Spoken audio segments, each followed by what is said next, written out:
তামাম পৃথিবীর মানুষ যখন ঘুমায়া গেছে গো, বনের পশু পাখিরা ঘুমায়া গেছে, মানুষ স্ত্রী পুত্র লইয়া ঘুমায়া গেছে, কিন্তু এই লোকটা জাহান্নামের ভয়ে ঘুমায় না, জান্নাতের আশায় ঘুমায় না, অতীতের সমস্ত গুনার উপরে লজ্জিত। আল্লাহ গভীর রজনীতে আপনার কুদরতি পায়ে সেজদা দিয়ে এখন বান্দা কান্দে তার গুনাহ মাফের জন্য। আল্লাহ বলে, বান্দা কি আমার কোনদিন জাহান্নামটা চোখ দিয়া দেখছে? না মালিক, জাহান্নাম দেখে না। বান্দা কি জান্নাত দেখছে রে? না মালিক, জান্নাত দেখে নাই, জান্নাত দেখে নাই। জান্নাতও দেখলো না, জাহান্নামও দেখলো না। আমার জাহান্নাম না দেখে বান্দা গুনার উপরে লজ্জিত হইয়া কান্দে। ওয়াদা দিলাম আমার বান্দার চোখের পানি শুকিয়ে যাওয়ার আগে আগে, ওয়াদা দিলাম জিন্দেগির গুনাহ বান্দার মাফ করে দিলাম। একটা জবান বন্ধ রাখবেন না, বলুন আল্লাহু আকবার। আরো জোরে বলুন আল্লাহু আকবার। এই ইমানের আওয়াজ দিয়ে বলুন আল্লাহু আকবার। আমার মালিকের কত মায়া, মালিকের কত মায়া, মালিকের কত মায়া, মালিকের কত মায়া আর মহব্বত। গুনাহ করতে করতে বান্দা একটা পর্যায়ে যখন মালিকের কাছে তওবা করলো আর বলল, আল্লাহ ভবিষ্যতে গুনাহ হবে না, অন্যায় করছি, অপরাধ করছি, নফসের উপরে জুলুম করছি, আমি লজ্জিত, আল্লাহ আপনার কাছে মাফ চাই, মাফ করে দেন। মালিক পায় আমার দয়া মায়া বান্দারে মাফ করে দেয়। কিন্তু যুবক ভাইরা, এই কোন মানুষ যদি শিরিক করে গো, কোন মানুষ যদি বেদাত করে, শিরিক করে, আর কোনদিন জান্নাতের ঘ্রাণ পাবে না। শিরিক যারা করবে তারা জান্নাতের ঘ্রাণ পাবে না, এদের জন্য কোনো ক্ষমার ঘোষণা নাই। তাই আপনাদেরকে বলি, চাইতে যদি হয় তাহলে চাইবো কার কাছে? আরো জুড়ে, আমার আল্লাহ ছাড়া কারো কাছে মাথা নত করব না, আল্লাহ ছাড়া কারো কাছে চাইবো না, চাইবো না। কারণ দেওয়ার মালিক আল্লাহ। আমার সব কিছু কার জন্য? আমার জীবন মরণ কার জন্য? আমার ইবাদত কার জন্য? নামাজ রোজা কার জন্য? ইন্না সালাতি ওয়া নুসুকি ওয়া মাহইয়ায়া ওয়া মামাতি লিল্লাহি রাব্বিল আলামিন, লিল্লাহি রাব্বিল আলামিন। ইন্না সালাতি ওয়া নুসুকি ওয়া মাহইয়ায়া ওয়া মামাতি লিল্লাহি রাব্বিল আলামিন, লিল্লাহি রাব্বিল আলামিন। আমার নামাজ, আমার রোজা, আমার হজ, আমার যাকাত লিল্লাহি রাব্বিল আলামিন, সবকিছু একমাত্র কার জন্য? আল্লাহর জন্য। তাই আমার সেজদা আল্লাহর জন্য, আমার মাথা নত আল্লাহর জন্য। আমি চাইবো আল্লাহর কাছে, আল্লাহ ছাড়া কোনো মাজারওয়ালার কাছে চাইবো না, কোনো জড়াওয়ালার কাছে চাইবো না, ল্যাংটার কাছে চাইবো না, দরগার কাছে যাব না, মাথা নত করবো না। এরপরও যদি করে বুঝবেন জান্নাতের ঘ্রাণ পাবে না। হ্যাঁ, কথা আছে না নাই? আল্লাহ ছাড়া মাথা নত করে আছে না? কথা হয় না। শিরিক করো না, ভেদাত করো না, আল্লাহ ছাড়া কারো কাছে মাথা নত করো না। শিরিক করো না, বেদাত করো না, আল্লাহ ছাড়া কারো কাছে মাথা নত করো না, আল্লাহ ছাড়া কারো কাছে মাথা নত করো না। পীরের পূজা, ঘরের পূজা ইসলামেতে নাই, তবু মানুষ আল্লাহ ছাড়া মাথা যেন কথা হয় না। পীরের পূজা, ঘরের পূজা ইসলামেতে নাই, তবু মানুষ আল্লাহ ছাড়া মাথা যেন কোরআন পড়ো, হাদিস শিখো, তার ওদিকে যেও না। শিরিক করো না, ভেদাত করো না, আল্লাহ ছাড়া কারো কাছে মাথা নত করো না, আল্লাহ ছাড়া কারো কাছে মাথা নত করো না। এই তরিকা সেই তরিকা অভাবে কিছু নাই, রাসূল ছাড়া আর তরিকা মুক্তির উপায় নাই। ঠিক ঠিক, এই তরিকা সেই তরিকা অভাবে কিছু নাই, রাসূল ছাড়া আর তরিকা মুক্তির উপায় নাই। ঠিক ঠিক, কোরআন শিখো হাদিস পড়ো তার ওদিক যেও না, শিরিক করো না বেদাত করো না, আল্লাহ ছাড়া কারো কাছে মাথা নত করো না, আল্লাহ ছাড়া কারো কাছে মাথা নত করো না। ঠিক ঠিক, আর যুবক বায়ান, একমাত্র যদি সেজদা দিতে হয় মালিক ছাড়া কারো কাছে মাথা নত করব না, কারো কাছে মাথা নত করব না, কারো কাছে চাইব না। চাইব একমাত্র কার জন্য? আল্লাহর কাছে চাইব। কার কাছে? এই দিলের কান্নারে শুনে, গুনার জন্য তওবা করলে মালিক কিন্তু মাফ করে দেয়, কিন্তু শিরিক করলে আর কোনোদিন মাফ হবে না। কথা হয় না? আমি আপনাদের সামনে মহাগ্রন্থ আল কোরআন থেকে একটা কমপ্লিট সূরা আপনাদের সামনে তেলাওয়াত করছি। প্রসিদ্ধ একটি সূরা, পরিচিত একটি সূরা, মুখস্থ একটি সূরা। আমি জানি এখানে অসংখ্য শ্রোতাদের কাছে সূরাটা মুখস্থ। সূরাটার নাম হলো সূরা ইখলাস। জনসাধারণের কাছে সূরাটার আরেকটা নাম হলো কুল হুয়াল্লাহ সূরা। ঠিক না? এইজন্য যারা মোটামুটি বুঝে এবং স্টাডি করে তাদের কাছে ইখলাস নামেই পরিচিত, আম পাবলিকের কাছে সেটা কুল হুয়াল্লাহ নামে পরিচিত। সূরা ইখলাস নাজিল হয়েছে হিজরতের আগে মক্কাতুল মুকাররমায়। নাজিল হওয়ার পিছনে একটা উল্লেখযোগ্য কারণ ছিল। কারণটাকে কেন্দ্র করে আল্লাহ এই সূরাটি নাজিল করেন, এবং এই সূরাটা অত্যন্ত ফজিলতপূর্ণ একটি সূরা, যে সূরাটাকে বলা হয় কোরআনের 3 ভাগের 1 ভাগ। আপনারা লাগাতে সুবহানাল্লাহ আসেনি? চিন্তা করেন, ছোট্ট একটা সূরা, কোরআনের 3 ভাগের 1 ভাগই সূরা কুল হুয়াল্লাহ। এই সূরার এত ফজিলত, এই সূরার এত ফজিলত, যেটা যদি কেউ একবার পড়ে 10 পারার সওয়াব পায়, 2 বার পড়লে 20 পারা, 3 বার পড়লে 1 খতম। সুবহানাল্লাহ। এই সূরাটাই আপনাদের সামনে তেলাওয়াত করছি। এটাকে বলা হয় শানে এলাহি, মানে আল্লাহর শান, মান, মর্যাদা সম্পর্কে আলোচনা। শানে এলাহি আরেকটা সূরা আছে সূরা কাউসার, যেটার শানে রাসূল, রাসূলের সম্মান মর্যাদা নিয়ে আল্লাহ নাজিল করছেন। আর কুল হুয়াল্লাহ সূরা আল্লাহর সম্মান মর্যাদা নিয়ে নাজিল করছেন। তাহলে এই সূরাটিকে আমরা 3 ভাগে ভাগ করব। বলুন কয় ভাগে? শুধু আপনাদের বোঝার জন্য এবং একেবারে সহজভাবে কোরআনের মূল বিষয়গুলি জানার জন্য আমি তাফসীরের হাইসিয়তে কথাগুলি বলার চেষ্টা করব। লেখাও তাফসীরুল কোরআন, এইজন্য আমি যতটুকু পারি তাফসীরের হাইসিয়তে বলার চেষ্টা করব। প্রথমত এই সূরাটাকে 3 ভাগে ভাগ করব। প্রথম ভাগটা হলো নাজিল হওয়ার কারণ, কেন নাজিল হলো, কোন কারণে আল্লাহ নাজিল করলো, যেটাকে তাফসীরের ভাষায় বলা হয় শানে নজুল। 2 নাম্বার এই সূরার সরল তরজমা, আল্লাহ কি বলল নাজিল করে। 3 নাম্বার এই সূরার সংক্ষিপ্ত ফজিলত। তাহলে আমরা যদি 3 ভাগে ভাগ করে আমরা ওয়াজটা করি এবং আপনারা যারা শুনবেন, টোটাস্ট একটা ক্লাসের মতো আপনারা একেবারে মুখস্থ করে বাড়িতে নিয়ে যেতে পারবেন ইনশাআল্লাহ। তবে মুনাজাত পর্যন্ত, মানে আমার ওয়াজ শেষ হওয়ার আগ পর্যন্ত ধৈর্যের সাথে শোনার তাহার ওয়াদা করতে পারবেন? আগে ফাঁকা ওয়াদা করেন তো হাত তুললেন। এই দাঁড়াইয়া ধরে রয়েছেন, হাত তুলেন না কেন? ওই যে রাস্তার লক্ষণ খারাপ, সবাই হাত তুলছেন। বলুন, ওয়াজ শেষ হওয়ার আগ পর্যন্ত যাওয়া যাবে না ইনশাআল্লাহ। বলেন ইনশাআল্লাহ।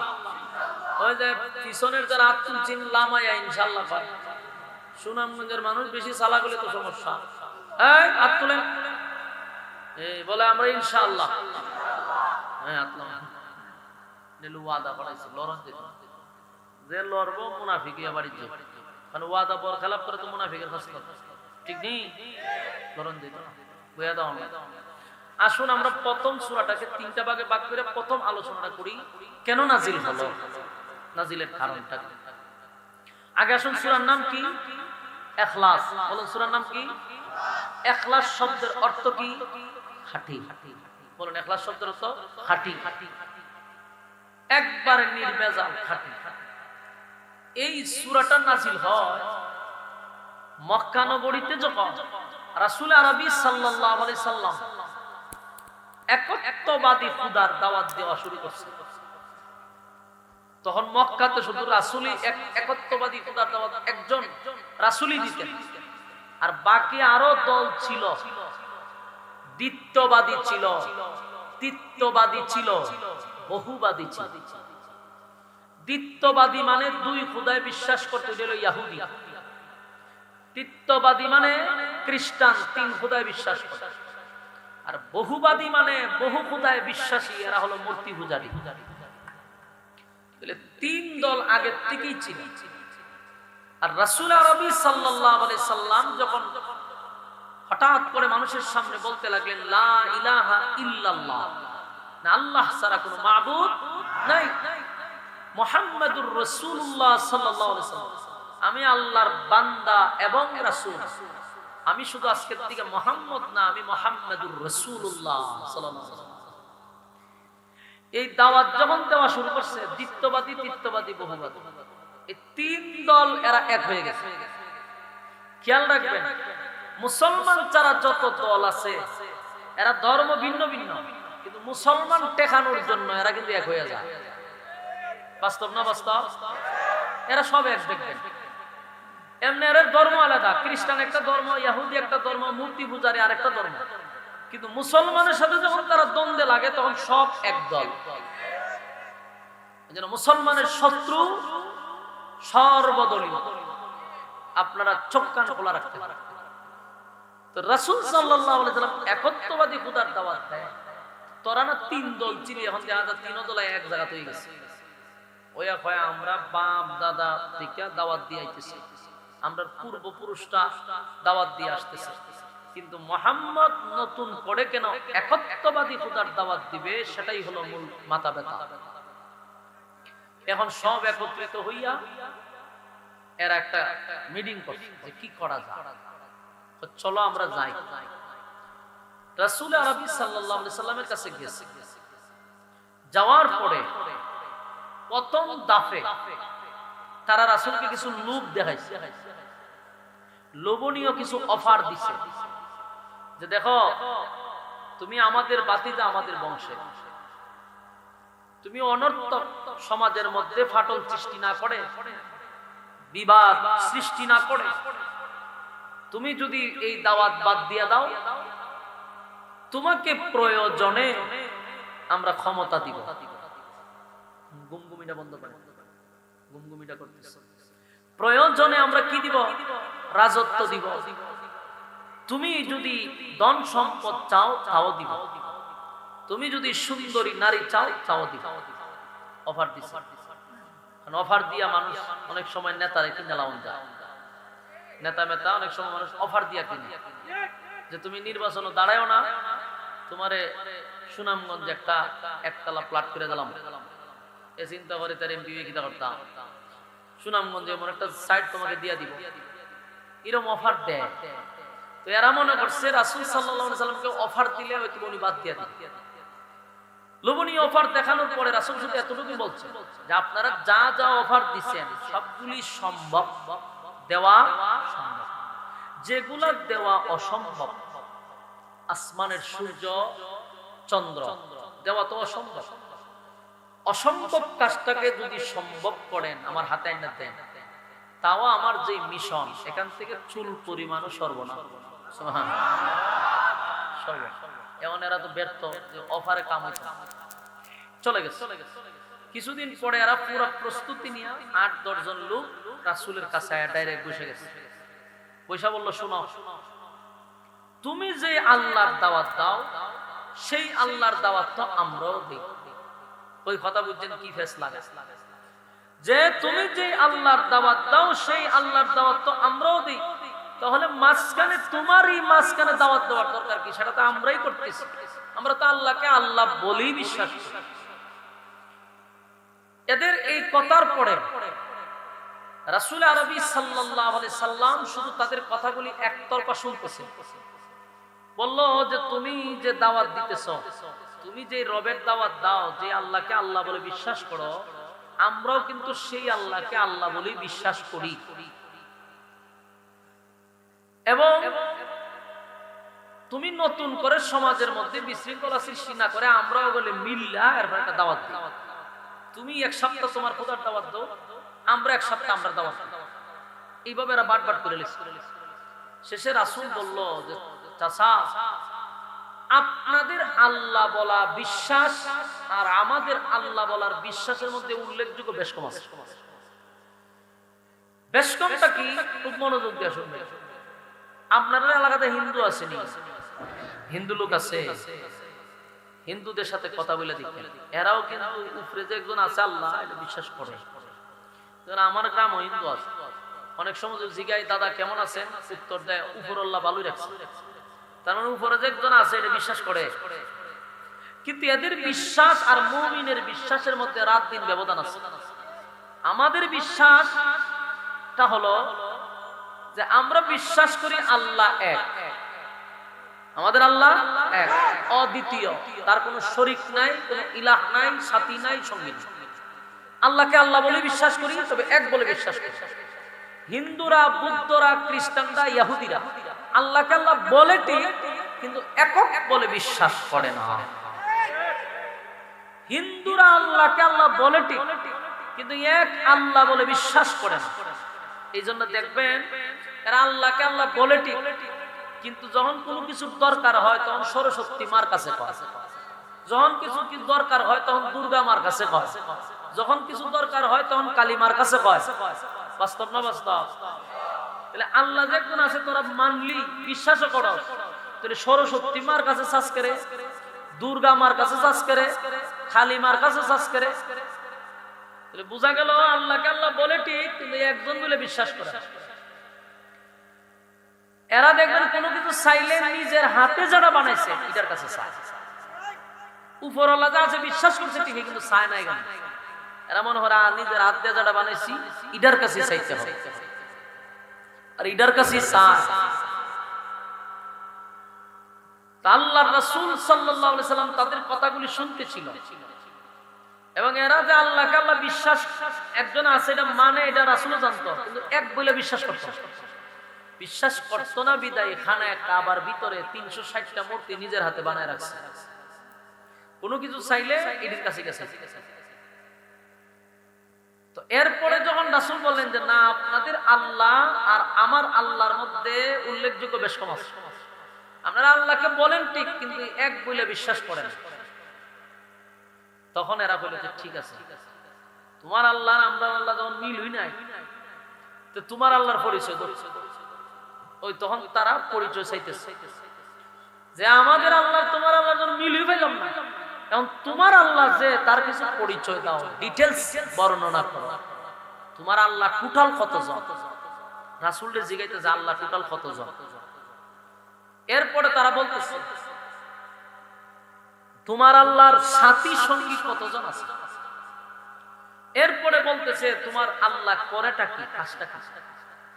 এরপরে তারা প্রশ্ন করছে তোমার আল্লাহ কি বিয়ে শাদী করছে, বাচ্চা কাচ্চা আছে? এটিও জিজ্ঞেস। তোমার আল্লাহর শক্তি কি পরিমাণ, লাগলে আমরা সাথে পারবো না, এটিও জিজ্ঞাসা। এদের এই বিতর্কিত প্রশ্নগুলি যখন একের পর এক করতে লাগলো, রাসূল তার নিজের থেকে কোনো উত্তর দেন।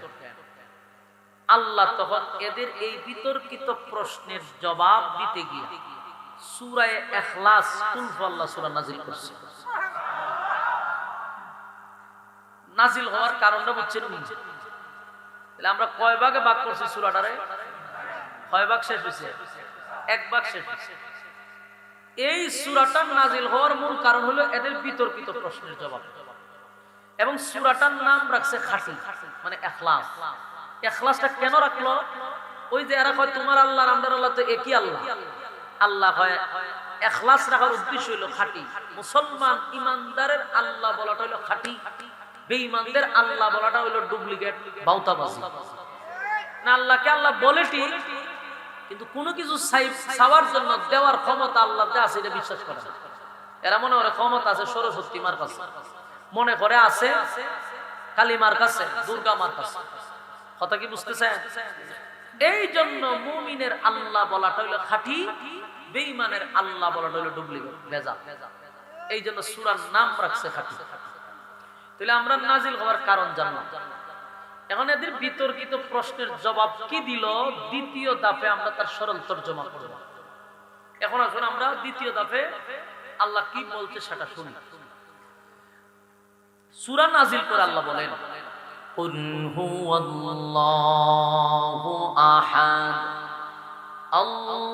আল্লাহুস সামাদ লাম ইয়ালিদ ওয়া লাম ইউলাদ ওয়ালাম ইয়াকুন লাহু কুফুয়ান আহাদ। আল্লাহ রাব্বুল আলামিন সূরা নাজিল করে জানায়া দেয়, কুল হুয়াল্লাহু আহাদ, নবী আপনি বলুন আমি আল্লাহ একক। প্রথম প্রশ্ন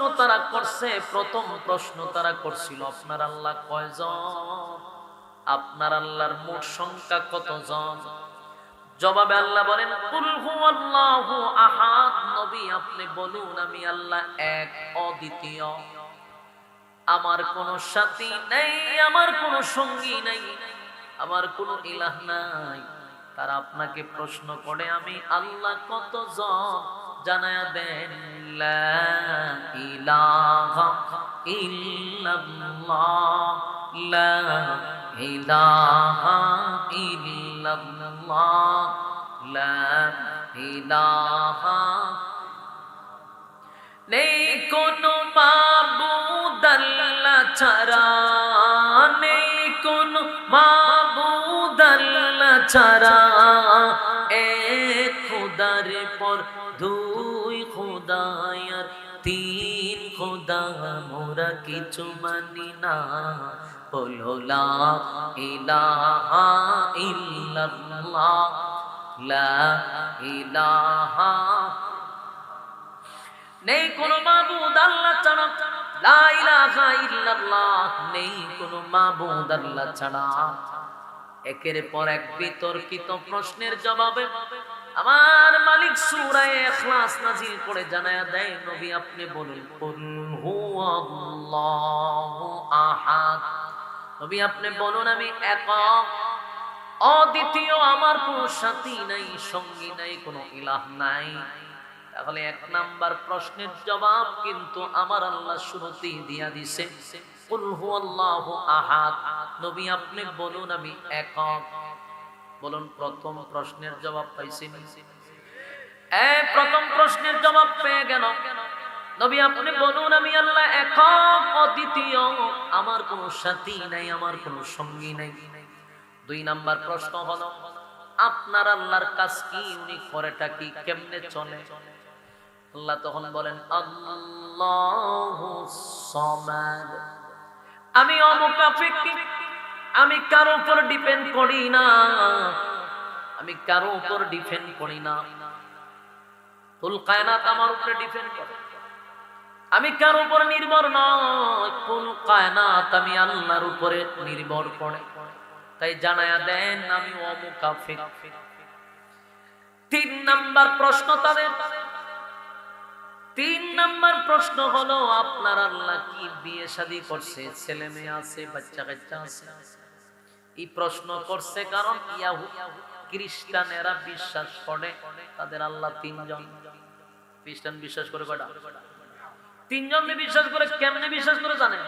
ভাই আল্লাহ তো একজন আছে, আর আল্লাহর বউ হইল মরিয়ম, আর মরিয়ম আর আল্লাহর মাধ্যমে হইছে ঈসা পয়গম্বর, এলো আল্লাহর ছেলে। নাউজুবিল্লাহ। কত বড় নাদান চিন্তা করে। এই জন্য তারা প্রশ্ন করছে, আব্দুল্লাহর পুত্র মুহাম্মদ, বলো না তোমার আল্লাহর বিয়া শাদী আসেনি, ছেলে মেয়ে আসেনি? এমন প্রশ্নের জবাবে আমার মালিক তখন উত্তর দেয়, লাম ইয়ালিদ ওয়া লাম ইউলাদ, লাম ইয়ালিদ ওয়া লাম ইউলাদ। আল্লাহ তখন সাথে সাথে জবাব দিয়া বলে, পয়গম্বর জানায়া দেন, লাম ইয়ালিদ ওয়া লাম ইউলাদ, আমি কারো কাছ থেকে জন্ম নেই নাই, আমি কাউকে জন্ম দেই না। বলুন, আল্লাহ কি কারো জন্ম নিছে? কাউরে জন্ম দিছে? লাম ইয়ালিদ ওয়া লাম ইউলাদ, আমি আল্লাহ কারো কাছ থেকে জন্ম নেই নাই, আমি কাউকে জন্ম দেই নাই। আমার যুবক ভাইরা, একে একে সব প্রশ্নের জবাব কিন্তু আমার আল্লাহ দিয়া দিছে। তারা আমার মালিকের সব কিছু জিজ্ঞাসা করতে লাগলো গো। আমার মালিক একে একে সব জানায়া দিল, নবী বলেন আমি জন্ম কারো কাছ থেকে নেই নেই, কাউরে জন্ম দিও নাই। এবার তারা প্রশ্ন যেটা করছে যে আপনার আল্লাহর শক্তি কি পরিমাণ আছে, আমাদের সঙ্গে লাগলে পারবো না। নাউজুবিল্লাহ। কত বড় বেয়াদব! আমার মালিককে উদ্দেশ্য করে বলে, তোমার আল্লাহ কি আমাদের সঙ্গে লাগলে পারবো না? তোমার আল্লাহর শক্তি কি পরিমাণ? আল্লাহ তার জবাব দিছে, ওয়ালাম ইয়াকুল্লাহু কুফুয়ান আহাদ। আল্লাহ বলে, আমার সমকক্ষ কেউ নাই গো, আমার সমকক্ষ কেউ নাই, কেউ নাই, কেউ নাই, আমার সমতুল্য কেউ নাই। তাহলে প্রতিটা প্রশ্নের জবাব কিন্তু আমার মালিক দিয়া দিল রে। প্রথম প্রশ্ন ছিল আল্লাহ কয়জন? আল্লাহ কয় কুল হুয়াল্লাহু আহাদ, নবী আপনি বলুন আমি একক অদ্বিতীয়।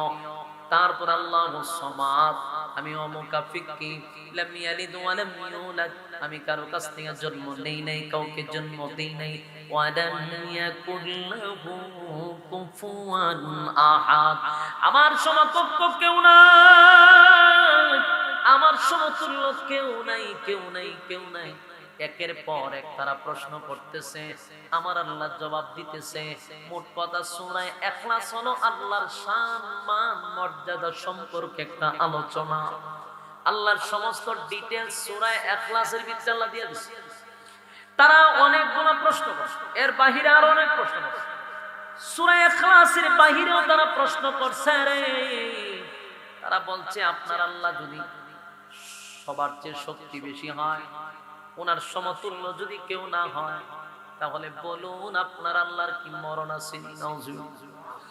আপনার আল্লাহর কি ঘুম আছে, তন্দ্রা আছে? উনি কি ক্লান্ত হয়? ওনার কি বিশ্রামের দরকার নাই? ওনার কি ক্লান্তি আসে না? এমন প্রশ্ন তারা করতে লাগলো। বলুন আপনাদের ধারণা কি আমাদের আল্লাহর ক্লান্তি আছে? আমাদের আল্লাহ কি ঘুমায়? আমার আল্লাহ কি ঘুমায়? মালিক ঘুমায় না, মালিকের ঘুম নাই, মালিকের তন্দ্রা নাই। মালিক জানায়া দেয়, আল্লাহু লা ইলাহা ইল্লাহু আল হাইয়ুল কাইয়্যুম।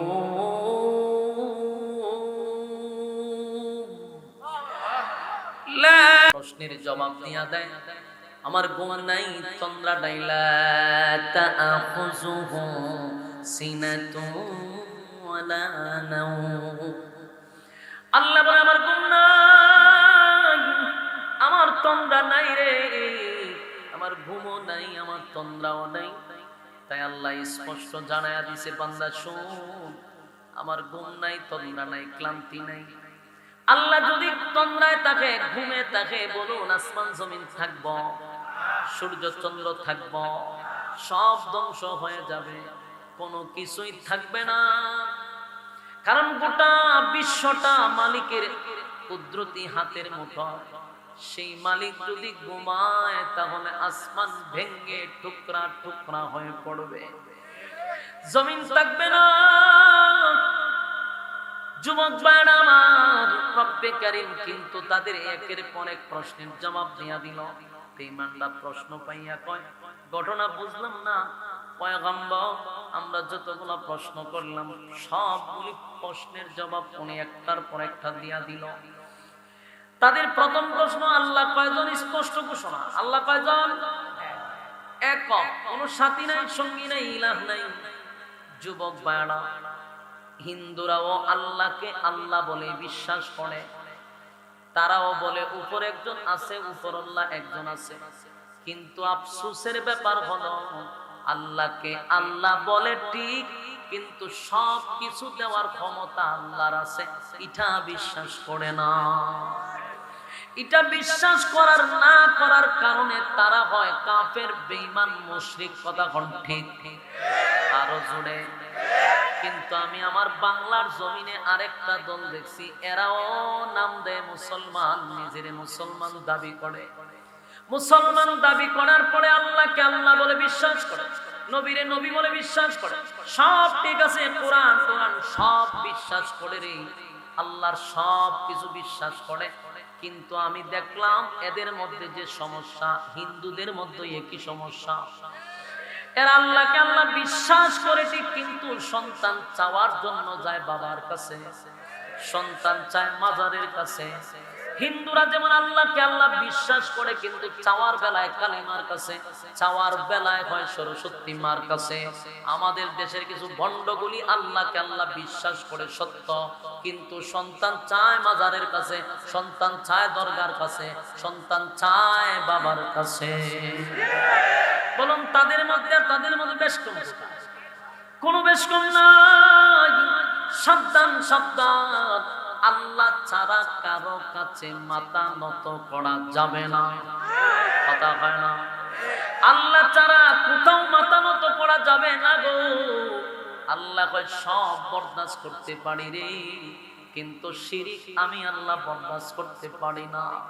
কোন মানুষ যদি গুনাহ করতে করতে পাহাড় পরিমাণ গুনাহ করে গো,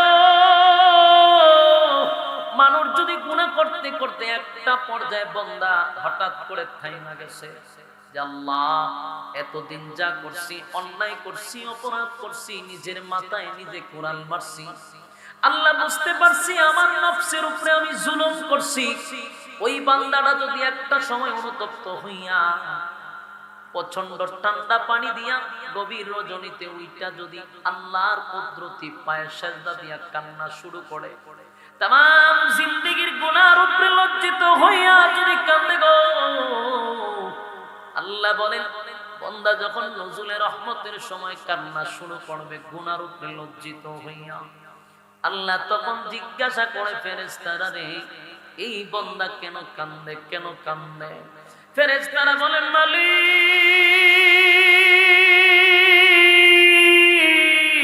তামাম পৃথিবীর মানুষ যখন ঘুমায়া গেছে গো, বনের পশু পাখিরা ঘুমায়া গেছে, মানুষ স্ত্রী পুত্র লইয়া ঘুমায়া গেছে, কিন্তু এই লোকটা জাহান্নামের ভয়ে ঘুমায় না, জান্নাতের আশায় ঘুমায় না, অতীতের সমস্ত গুনার উপরে লজ্জিত। আল্লাহ গভীর রজনীতে আপনার কুদরতি পায়ে সেজদা দিয়ে এখন বান্দা কান্দে তার গুনাহ মাফির জন্য। আল্লাহ বলে বান্দা কি আমার কোনদিন জাহান্নামটা চোখ দিয়া দেখছে? না মালিক, জাহান্নাম দেখে না। বান্দা কি জান্নাত দেখছে রে?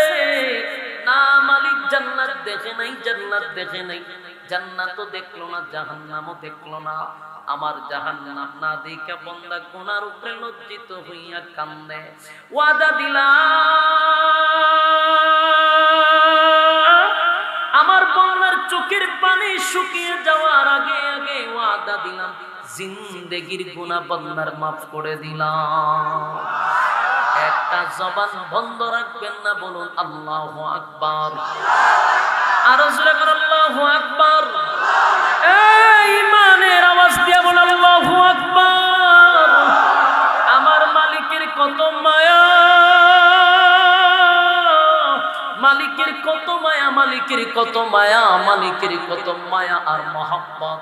গুনাহ করতে করতে বান্দা একটা পর্যায়ে যখন মালিকের কাছে তওবা করলো আর বলল আল্লাহ ভবিষ্যতে গুনাহ হবে না, অন্যায় করছি, অপরাধ করছি, নফসের উপরে জুলুম করছি, আমি লজ্জিত, আল্লাহ আপনার কাছে মাফ চাই, মাফ করে দেন। মালিক ভাই আমার দয়া মায়া বান্দারে মাফ করে দেয়। কিন্তু যুবক ভাইরা, এই কোন মানুষ যদি শিরিক করে গো, কোন মানুষ যদি বেদাত করে, শিরিক করে, আর কোনদিন জান্নাতের ঘ্রাণ পাবে না। শিরিক যারা করবে তারা জান্নাতের ঘ্রাণ পাবে না, এদের জন্য কোনো ক্ষমার ঘোষণা নাই।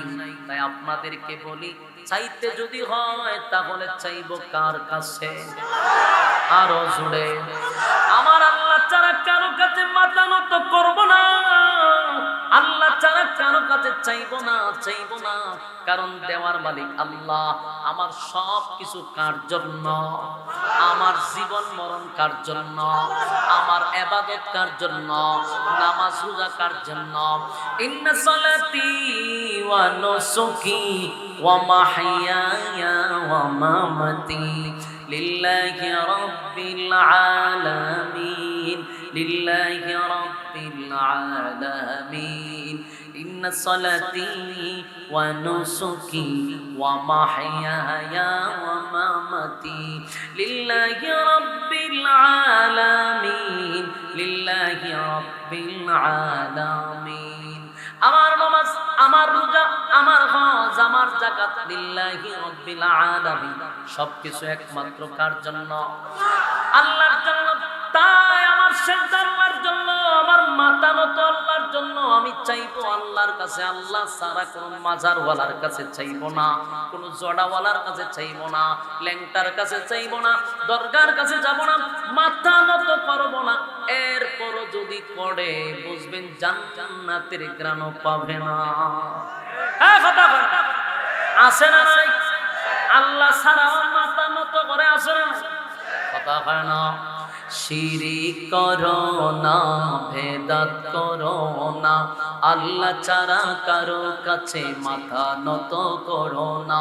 শিরিক করো না, বেদাত করো না, আল্লাহ ছাড়া কারো কাছে মাথা নত করো না, আল্লাহ ছাড়া কারো কাছে মাথা নত করো না। পীরের পূজা, ঘরের পূজা ইসলামেতে নাই, তবু মানুষ আল্লাহ ছাড়া মাথা যেন কথা হয় না।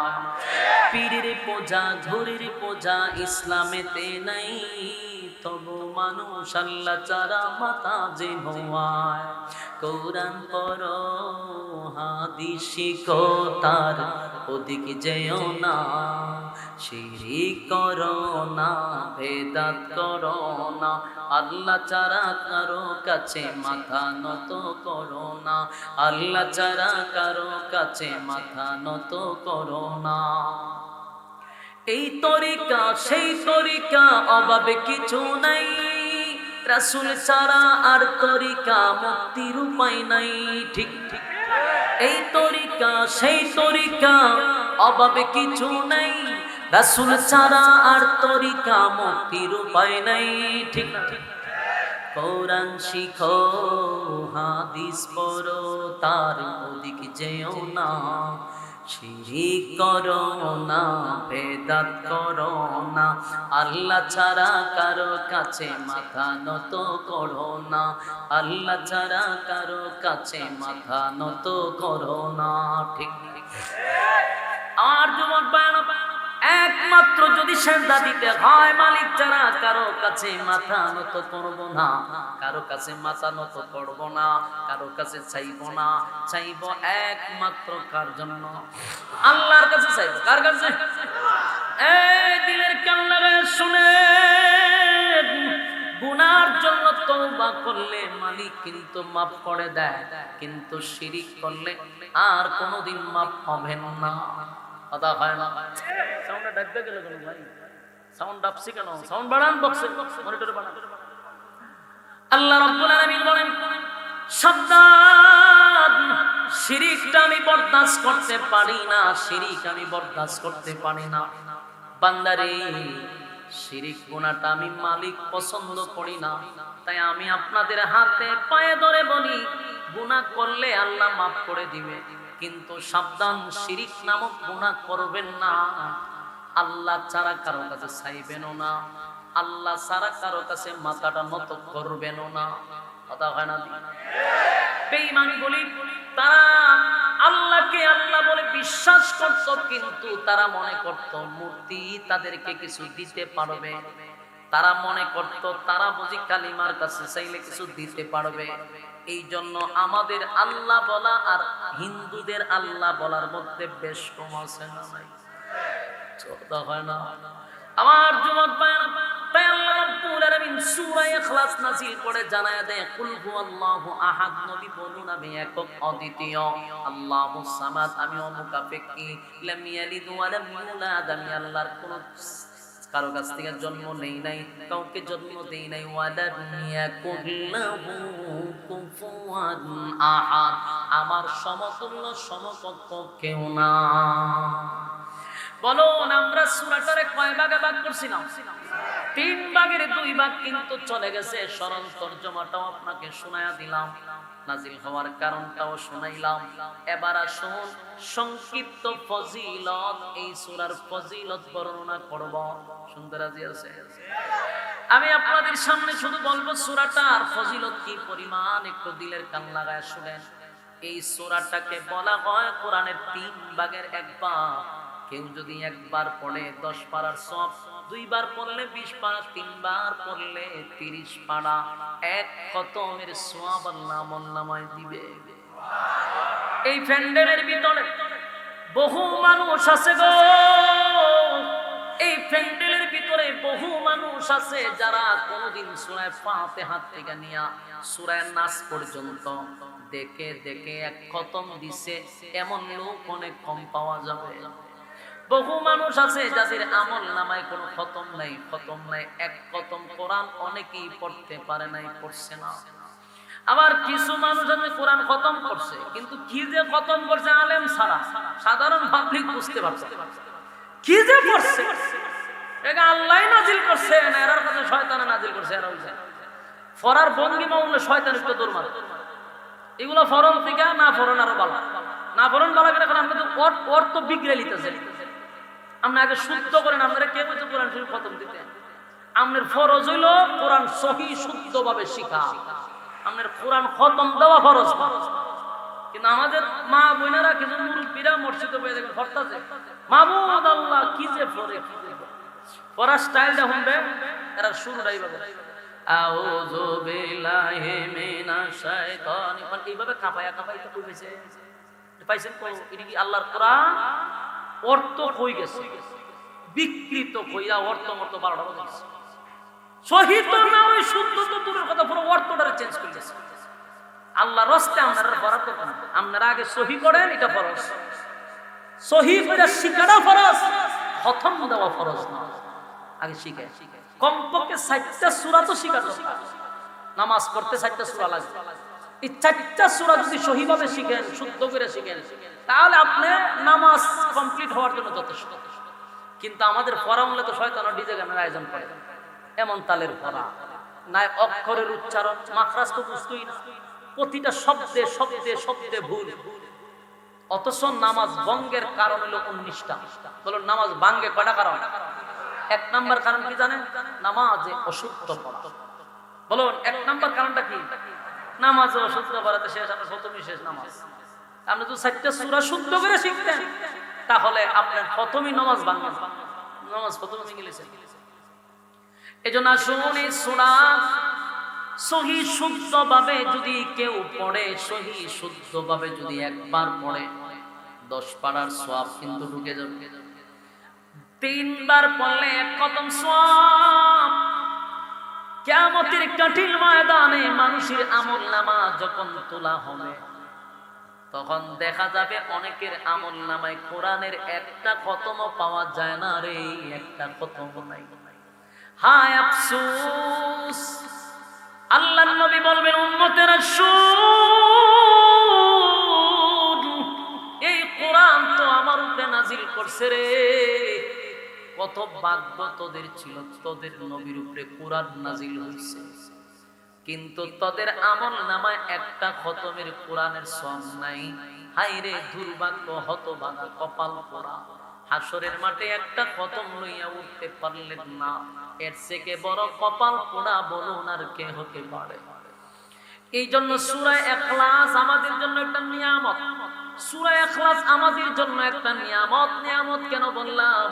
এই সূরা যদি একবার পড়ে 10 পারা, 2 বার পড়লে 20 পারা, 3 বার পড়লে এক খতম সুবহানাল্লাহ।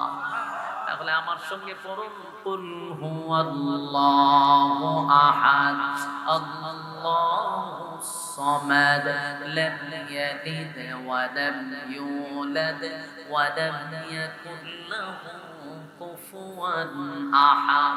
এই মুহূর্তে যারা পড়ছেন প্রত্যেকের আমলনামায় কিন্তু 10 পারা জমা হয়ে গেছে, 10 পারা জমা হয়ে গেছে। আরেকবার করুন, কুল হুয়াল্লাহু আহাদ, আল্লাহুস সামাদ, লাম ইয়ালিদ ওয়া লাম ইউলাদ ওয়া লাম ইয়াকুল লাহু কুফুয়ান আহাদ। 20 পারার সওয়াব ঢুকছে। বলুন, কুল হুয়াল্লাহু আহাদ, আল্লাহুস সামাদ, লাম ইয়ালিদ ওয়া লাম ইউলাদ ওয়া লাম ইয়াকুল লাহু কুফুয়ান আহাদ। আমার যুবক ভাইরা, এই মুহূর্তে আমার সঙ্গে যারা পড়ছেন গো, আল্লাহর কসম, আল্লাহর কসম, আল্লাহর কসম, এই মুহূর্তে প্রত্যেকটা শ্রোতাদের আমলনামায় একটা করে প্রথম ঢুকছে। সুবহানাল্লাহ। একটা জবান বন্ধ রাখবেন না, বলেন আল্লাহু আকবার। আর জোরে করে আল্লাহু আকবার। এই ইমানের আওয়াজ দিয়ে বলেন আল্লাহু আকবার। এত বরকতপূর্ণ একটা মাহফিল, এত বরকতপূর্ণ একটা মাহফিল। একবার চিন্তা করেন, বাংলাদেশে কত মাহফিল হয় রে। শ্রোতারা কি, প্রত্যেকটা শ্রোতা কি একটা করে কোরআনের খতম নিয়ে বাড়িতে যেতে পারে? কিন্তু আজকের এই পুরা মাহফিলে যারা আসছে, যারা বসছে, সবার আমলনামায় এক খতম কইরা সওয়াব। জোরে কোন সুবহান। তাহলে এই মাহফিলটা যারা করাইলো, ইয়াংস্টার ক্লাব, এরাও ধন্য, এলাকাবাসীও ধন্য, মুর্দাগানও ধন্য। সুবহানাল্লাহ। কারণ এতগুলি কোরআনের খতম, এতগুলি কোরআনের খতম করাইতে গেলেও আপনাকে কয়েক লাখ টাকা খরচ করতে হবে।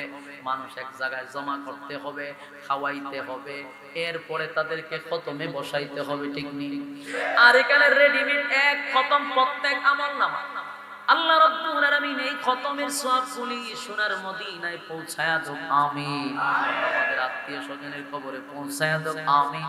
আমার যুবক ভাইরা, প্রতিদিন যদি কেউ একবার প্রতিদিন যদি 3 বার কেউ পড়ে, প্রতিদিন 3 বার, তাহলে এক খতমের সওয়াব। আপনি যদি আর না পড়েন, অন্তত প্রতিদিন এক খতম হবে। 365 দিনে 365টা খতম। মরার আগ পর্যন্ত পড়তে থাকলে কত খতম।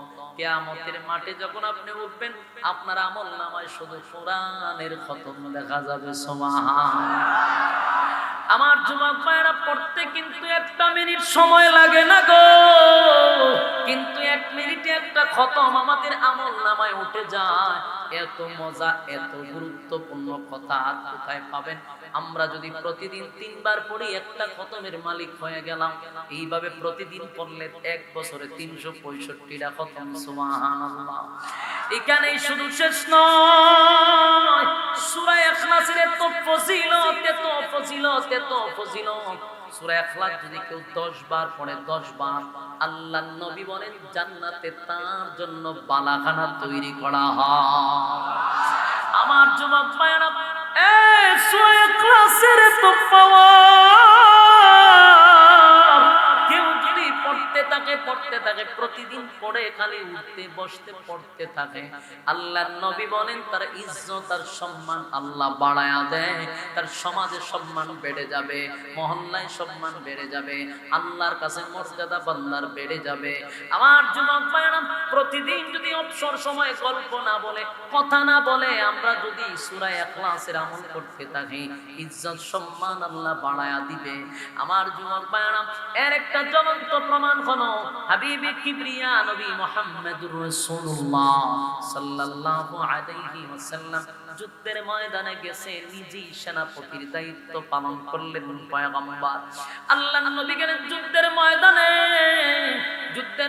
যাওয়ার পরে হঠাৎ করে জিবরাইল আলাইহিস সালাতু ওয়াস সালাম পয়গম্বরের সামনে দাঁড়ায়া গেছে। দাঁড়ায়া বলে, হুজুর, আপনার একজন সাহাবী মারা গেছে গো নবী, আপনি নবীকেই জানাজা পড়াইতে হবে। আল্লাহর নবী বলেন, জিবরাইল, আমি তো যুদ্ধের ময়দানে, কে মারা গেল রে, কে মারা গেল, কোথায় মারা গেল? বলে, হুজুর, আপনার সাহাবী মুআবিয়া ইবনে মুআবিয়া দুনিয়া থেকে বিদায় হয়ে গেছে গো পয়গম্বর। আল্লাহর ওয়ার্ডার হলো আপনি জানাজা পড়াবেন। পয়গম্বর বলেন, আমি কই, আমার সাহাবী মুআবিয়া ইবনে মুআবিয়া কোথায়? দুজনের মধ্যে দূরত্ব হলো 100 কিলোমিটার দূরত্ব। আমি কেমনে রে এত দূর গিয়ে এখন জানাজা পড়াবো? আমি কই, মুআবিয়া কই? যাইতেও তো 2 দিন লাগবে। আমার যুবক ভাইরা, জিবরাইল বলেন, নবী গো, আল্লাহর পক্ষ থেকে বলা হয়েছে আপনি জানাজা পড়াবেন, তবে আপনি জানাজার প্রস্তুতি নিতে থাকেন, বাকি ব্যবস্থা স্বয়ং আল্লাহ করবে। সুবহানাল্লাহ বাড়ি দিয়া আল্লাহ বলেন, আপনি জানাজার প্রস্তুতি নেন। পয়গম্বর, আপনি জানাজার প্রস্তুতি নেন, জানাজার প্রস্তুতি নেন। পয়গম্বর জানাজার প্রস্তুতি নিলেন। যুদ্ধের ময়দানে মুআবিয়া ইবনে মুআবিয়া মদিনায়, নবী হলো যুদ্ধের ময়দানে 100 কিলোমিটার দূরত্বে। মুআবিয়া ইবনে মুআবিয়ার জানাজার জন্য নবী দাবিয়া তো সামনে নাই, নবী আবার দাঁড়াইতে যাবে। হঠাৎ করে পয়গম্বর দেখে নবীর সামনে মুআবিয়া ইবনে মুআবিয়ার লাশ দেখা যায়। একটা জবান বন্ধ রাখবেন, আল্লাহু আকবার। এ পয়গম্বরের মুজিজা, আল্লাহর পয়গম্বর যুদ্ধের ময়দানে বালুর মধ্যে, মরুভূমির মধ্যে দাঁড়াইছে জানাজার নামাজ পড়ানোর জন্য। আল্লাহ নবীর নবীওয়ালা চক্ষু দিয়া মুআবিয়ার লাশটা নবীর সামনে ধরে রাখছে। এবার নবীজি জানাজা পড়ানোর জন্য প্রস্তুতি নিল, জানাজা পড়াবে, জানাজা পড়াইতে শুরু করলো। জানাজা শেষ হওয়ার পরেই নবী তাকায়া দেখে চতুর্দিকটা অন্ধকার হয়ে গেছে। আল্লাহর নবী দেখলো একটু আগেই প্রচন্ড রুদ্র, এখন কেন রে অন্ধকার হয়ে গেল? আকাশটা যেন মেঘাচ্ছন্ন হয়ে গেছে। পয়গম্বর বলে, জিবরাইল, জানাজার আগেও দেখলাম প্রচন্ড রুদ্র, হঠাৎ করে জমিনটা কেন মেঘাচ্ছন্ন হয়ে গেল? জিবরাইল কয়, আল্লাহর পয়গম্বর, আকাশ মেঘাচ্ছন্ন হয় নাই গো নবী, আকাশটা মেঘাচ্ছন্ন হয় নাই, হয় নাই।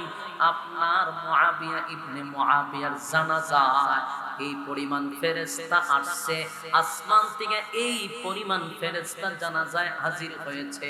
ফেরেশতাদের কারণে সূর্যের আলো দেখা যায় না। আর জোরে কোন আল্লাহু আকবার, আর জোরে কোন আল্লাহু আকবার। আল্লাহর পয়গম্বর বলেন, জিবরাইল,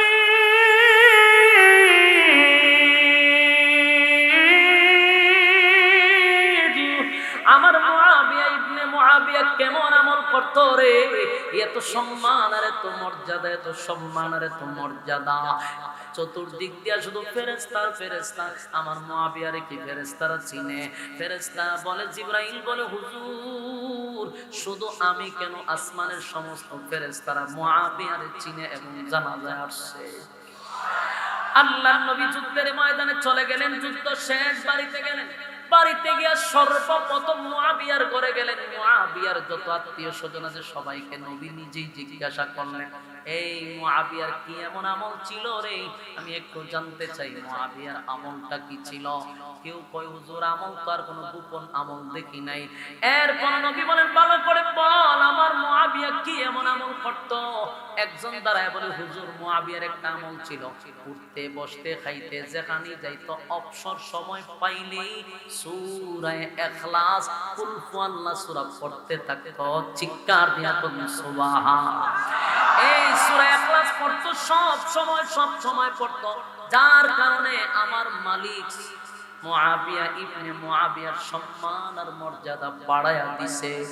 এই সুনামগঞ্জের বায়না, বলুন তো দেখি সেই মালিক আছে না নাই? এখনো সেই সূরা আছে না নাই? আল্লাহ আছে, সূরা আছে। যদি আপনি পড়তে থাকেন, মালিক আপনার সম্মান মর্যাদা বাড়ায়া দিবে। আমি আপনাদের কাছে হাত জোড় করে বলি, কারা কারা কমপক্ষে 3 বার পড়বেন? হাত তুলে দেখায়া দেই। লিল্লাহে তাকবীর, লিল্লাহে তাকবীর। এই হাত তুলে রাখতে পারি, বলেন ইনশাআল্লাহ। কমপক্ষে 3 বার, আর বেশি পারলে 10 বার। পারবো তো ইনশাআল্লাহ? সবাইকে আল্লাহ বুঝার আমল করার তৌফিক দান করুক। সকলেই বলে আমিন। সম্মানিত সুধী,